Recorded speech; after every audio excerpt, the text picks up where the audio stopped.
آپ کے دادا محترم حاجی ظہور الہی صاحب بھی ماشاءاللہ بڑے نیک انسان تھے، اور نماز کے بارے میں، پھر مساجد کی تعمیر کے والے سے، پھر مسلک کے والے سے وہ بڑے ہی کانشیس تھے، بہت زیادہ. وہ ان کو بھی آپ نے پایا اور ان سے بھی آپ کی ملاقاتیں ہوتی رہیں. ان کی کوئی یادیں آپ کے ذہن میں؟ میرے جو دادا جان ہیں نا، پہلے جو جب تک ابو کا اگر آپ کہتے ہیں تو یہ واقعہ بھی میں سنا دیتا ہوں.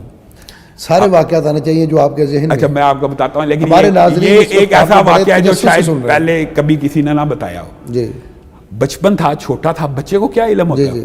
میں دادا جان کے گھر میں داخل ہوا، ابو میرے ساتھ تھے. کوئی بات مجھے نہیں پتا کیا بات ہوئی ہے، اچانک میں نے دیکھا کہ میرے ابو کی ٹوپی اڑ کے نہ زمین پہ گری ہے. تو دادا کھڑے ہیں، دادا نے ایک لگا دی. اس دور میں تو میرے ابو میں نے دیکھا رونا شروع ہو گئے. تو مجھے نا وہ ایک بزرگ سے نا بڑی دل میں نفرت سی آئی کہ اس نے میرے باپ کو تھپڑ مارا. تو دادی جان کے پاس جا کے وہ کہنا شروع ہو گیا کہ اس طرح کہ مجھے ابھی بھی میرے بچوں کے سامنے اس طرح انہوں نے زد و کوب کیا تو یہ اچھی بات نہیں. تو میری دادی نے ان کو بتایا کہ یار یہ وجہ ہے، آپ سے اس وجہ سے ناراض ہے. اچھا ابو سے جو میرے دادا کی آخری وقت میں ناراضگی تھی نا، وہ کچھ آپ کو پتہ ہے جماعتیں دو تھیں. جی جی. تو ایک جماعتی جو بزرگ دوسری جماعت کے تھے وہ میرے دادا کو جا کے کہتے تھے کہ یہ سیاسی ہو گیا، یہ سیاست میں چلا گیا. میرے دادا نے ساری زندگی انویسٹمنٹ کی میرے باپ کو دین، عالم دین بنانے کے لیے. حالانکہ ہم تو یہ بات سمجھتے ہیں، لیکن دادا ایک سخت مزاج آدمی تھے کہ سیاست دین کا حصہ ہے. ہمارے نزدیک تو کوئی دنیا کا اسلامی اور الہامی افاقی مذہب ہو ہی نہیں سکتا جو سیاست اور ریاست کو ایڈریس نہ کرے. لیکن وہ میرے دادا کے پاس جا کے یہ سیاسی ہو گیا، دین کا کام چھڑ دیتا ہے، شکایتیں لگاتے تھے. اور اس دن قدرتی بات یہ ہے، اچھا حیران کن بات، بیگم نسیم ولی خان وغیرہ تھی، میرے والد صاحب ان کے ساتھ نہیں تھے بیٹھے ہوئے. لیکن آپ کو پتا ہے جب اخباروں میں تصویریں آتی ہیں کٹنگ کے ساتھ ایسے ابو جان کے ساتھ نہ عورت کی تصویر کٹنگ میں آ گئی، صوفے پہ نہیں تھے کٹنگ. تو میرے دادا جان اس بات سے ناراض تھے. تو میری دادی نے یہ واقعہ، یعنی وہ بنیادی طور پہ جو ابو سے ناراض کبھی ہوئے بھی ہیں تو دین کی وجہ سے ہوئے ہیں. لیکن اس کے بعد یعنی ابتدائی طور پہ میں بچپن میں آپ کو بتاتا ہوں کہ دادا کی جو شخصیت تھی نا، ایک بڑی خوف زدہ کرنے والی اور قابل ہم ڈر گئے کہ یہ میرے والد صاحب جلالی طبیعت کے تھے. دادا جان کا جو رویہ اپنے بچوں کے ساتھ تھا نا، اپنے پوتوں پوتیوں کے ساتھ، وہ بالکل نہیں آیا. یعنی بچپن میں جو ہم ان سے ڈرتے تھے، اس کے بعد انہوں نے ہم سے بے تحاشا محبت کی ہے، بے تحاشا پیار کیا. ابتسام بھائی کو کئی مرتبہ اپنے ساتھ گجرا والا لے جایا کرتے. میں ویسے ڈرا کرتا تھا کہ روب جلال کی وجہ سے، لیکن انہوں نے اپنی محبت میں کسی بھی قسم کی کوئی کسر نہیں چھوڑی. اور مجھے یاد ہے رو کے دعائیں کیا کرتے ہیں، رو کے بابر بھائی کہ اللہ تعالیٰ مجھے وہاں پہ دفن کریں جہاں میرے بیٹے کو دفن کیا. اچھا. یعنی باپ بیٹے کی محبت ایسی تھی. بندہ ہم دعا کرتے ہیں اللہ تعالیٰ میں جنت البقیع میں دفن کرے، وہ یہ کہا کرتے ہیں اللہ جتھے میرے پتر نو دفن کیتا ہے نا، میں بھی ہوں اتھے ہی دفن ہونا. اچھا علامہ صاحب، مجھے یاد آ گیا کہ وہاں پر آپ کے دادا بھی جنت البقیع میں دفن ہے، والد گرامی بھی جنت البقیع میں دفن ہے، اور آپ کے ایک بیٹے بھی جنت البقیع میں دفن ہے. بالکل. اصل بات یہ ہے کہ میرا جو پہلا بیٹا تھا نا معاہد، وہ میں شادی کے بعد جب مدینہ گیا ہوں تو وہاں پہ اس کو بلایا، تو وہ بھی 45 دن کا تھا. یہ بھی چلیں ضمنی طور پہ بات آئی ہے تو میں پورا واقعہ بیان کرتا ہوں. اس کو نا ہارٹ میں ایک بیماری ہوتی ہے ٹیٹرولوجی، کہ ایک وال بند ہوتا ہے. اس کا مدینہ کے ہاسپٹل میں علاج نہیں تھا. تو مدینہ کے ڈاکٹروں نے نا مجھے جواب دے دیا. انہوں نے کہا کہ آپ اسٹوڈنٹ ہیں، لاکھوں ریال کا یہ علاج ہے. میں عبد الرحمن حذیفی صاحب کے پاس گیا. بڑی دلچسپ بات ہے، چچا عابد میرے ساتھ تھے. ہم نے ان کو جا کے اس طرح بتایا کہ یہ علامہ صاحب، انہوں نے تعارف کرایا علامہ صاحب کے بیٹے ہیں. تو عبد الرحمن حذیفی صاحب کہتے ہیں اللہ کی سپرد ادھر دفن ہوگا، لوگ اس کے اوپر سلام بھیجیں گے. یعنی وہ ہمیں، میں اور میرے چچا پریشانی کی عالم میں گئے ہیں کہ میرا بیٹا بیمار ہے. وہ حذیفی صاحب ہمیں کہہ رہے ہیں اللہ کی سپرد کرو.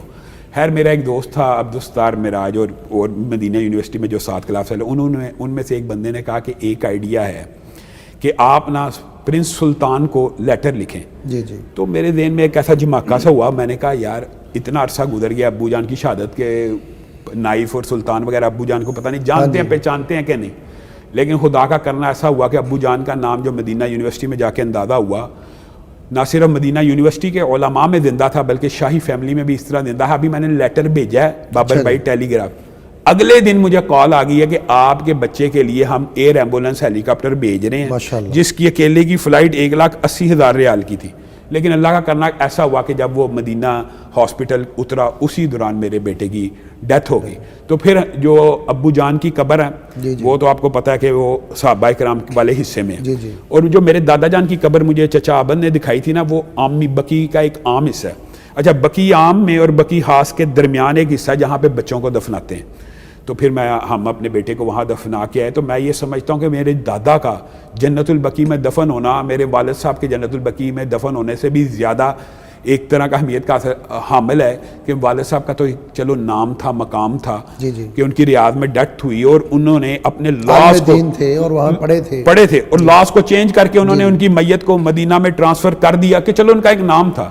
لیکن میرے دادا کی ریاض میں ڈیتھ ہونا اور ان کا جنت البقیع میں دفن ہونا، یہ کبھی ڈاکٹر فضل اللہ ہی اگر ہوں تو وہ آپ کو اس بات کی ڈیٹیل بتائیں گے کہ کتنی بڑی دادا وصیت کر گئے تھے کہ مجھے فضل اللہ تو نے دفن نہیں کرنا جب تک میں جنت البقیع میں دفن نہ ہوں. ایک لمبا چوڑا واقعہ ہے. تو وہاں پہ بھی اس وقت بھی جو یہ میرے خیال میں کنگ سلمان ہی تب ریاض کے گورنر تھے، تو میرے چچا نے ان سے رابطہ کیا تو انہوں نے فل فور کہ احسان اللہ دیر کا باپ ہے، اس کو جنت البقیع میں دفن کرنے کی اجازت دی. خیر میرا جو بیٹا تھا وہ تو بغیر سفارش کے، اس لیے کہ جو مدینہ میں آپ کو پتہ فوت ہوتا ہے وہ وہیں پہ دفن ہوتا ہے. تو میں یہ سمجھتا ہوں کہ ابو جان اگرچہ دنیا میں نہیں تھے لیکن ان کی شاہی فیملی بھی اسی طرح اس وقت جب میں گیا تھا تب بھی ریگارڈ کیا کرتی تھی، اور آج بھی کرتی ہے، آج بھی اسی طرح آج بھی کرتی ہے. علامہ شہید رحمۃ اللہ علیہ کا نام بلاد العرب میں اور پوری دنیا کے اندر الحمدللہ گونجتا رہا ہے اور اب بھی گونج رہا ہے.